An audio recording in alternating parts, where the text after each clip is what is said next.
Alright, so the next one in the series is magic. And magic is definitely a broad topic when you're talking about how it influences a fantasy world. The variety of not only levels of magic, the frequency of magic, the types of casting systems or magic systems that exist are almost limitless. And so we're not going to try and codify every single one of those. It's probably going to be system dependent when you're talking about world building. But how magic influences the world is definitely something that we want to capture. So, Joshua, I'm going to let you start off with how we're going to try and handle that. Are you looking for a new grim, dark steampunk setting to introduce to your players? Well, Dungeon Brew has created a campaign setting manual called Thegum, and it is now available for your support on BackerKit. It has new rules for magic disruption in regions. There are rules to create your own corrupted gods to introduce to your players. There are new rules for mechanics in regards to the firearms for the new steampunk weapons that are being introduced, and there is new magic, new species, new subclasses, new factions, and so much more that's being included in this manual. You can go download a PDF sample on the BackerKit and see what all we have put into it, but right now we need your dice at our table, so head on over. We'll see you there. Having magic in TTRPGs, it just seems like an absolute necessity. It's very rare that I have played games that have no magic in them whatsoever. Usually it's divided up between arcane magic and divine magic. And the way they're separated. Like magic you can study that gives you some sort of magical abilities, and you can create magical objects from your skill in magic, or divine magic that's kind of inherently given to you by the gods, or they imbue you with some type of ability that allows you to cast spells, or they're creating magical items or godly items that you're able to pick up around the world. And kind of figuring out how these are incorporated into your world, and how frequently or how often it's in your world, I think is something we all have to consider when we're developing this game. Because I've definitely been in games where magic is just so frequent and so easy to access, and the monsters and the dungeons and the adventures you go on aren't balanced to be ready for that, and it makes your character so powerful that the game's you're just walking through it with ease. Well, and that's definitely something to consider with 5th edition, because 5th edition, by and large, is actually more gravitated towards a less intense type of magic item type situation. That's why you have attunement slots and that type of thing. It tries to restrict the amount of magic you can have on hand, and magic itself is less powerful than it has been in previous editions, so that you have concentration, and you only can cast, a certain spell, and you have to concentrate on it.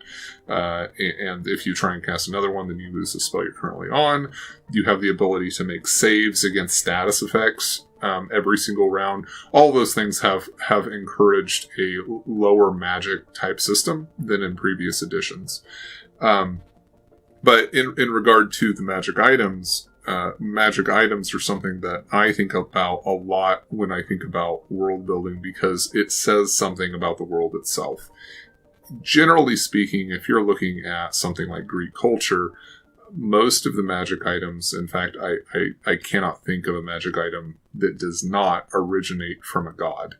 The idea that magic items are created elsewhere, I don't think really enters into it. That being said, if you look outside of just Greek culture, you look to the Mediterranean, you look beyond the Mediterranean into the world at large for a similar time period, you start to have other magic items that exist, and they're artifacts or relics or something that exist in that way.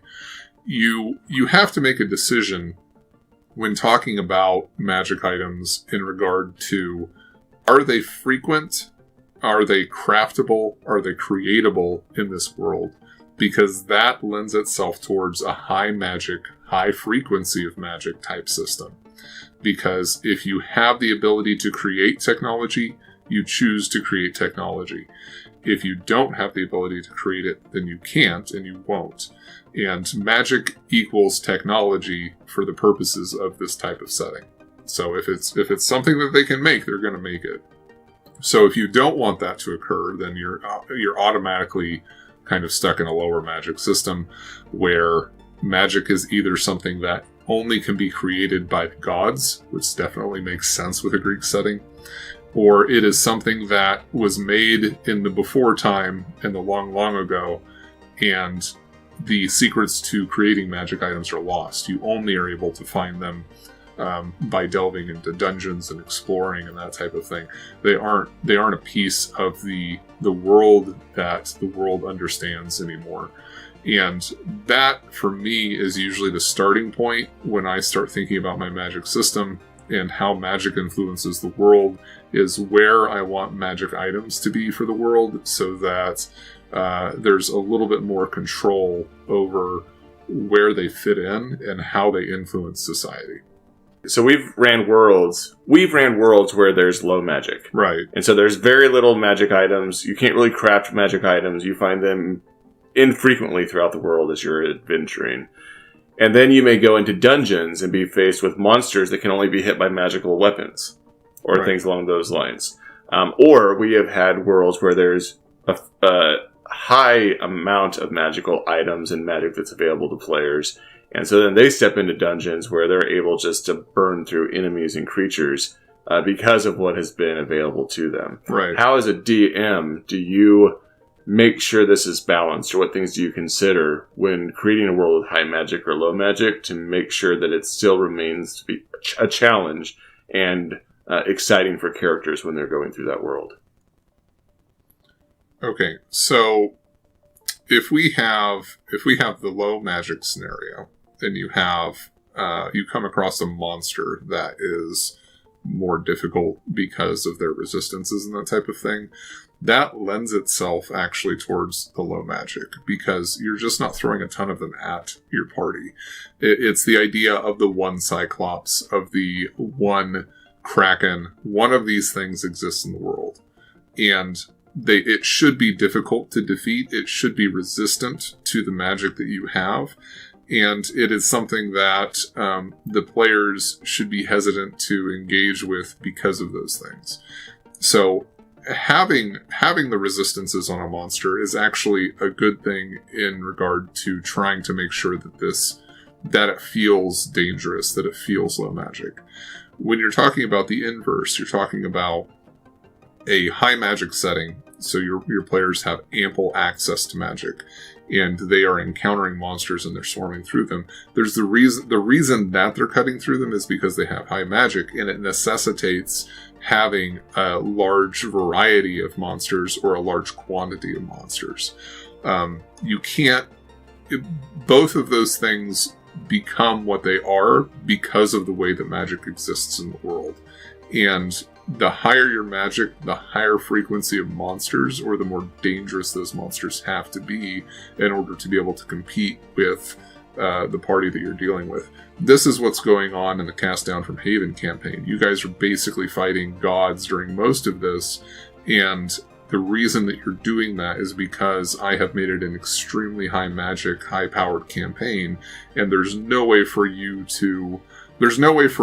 to be able to compete against you in terms of like monster versus PC if I don't do that, and there's no way for you to compete against me if I have that high-powered monster and you're low magic. So those two things have to balance against each other, and it's honestly something that you learn over time more than there's a secret to doing it.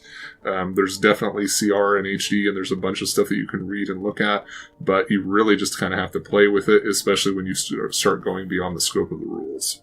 And I appreciate that detailed description, and for many seasoned DMs, that may just come naturally as they're putting their worlds together and they understand that.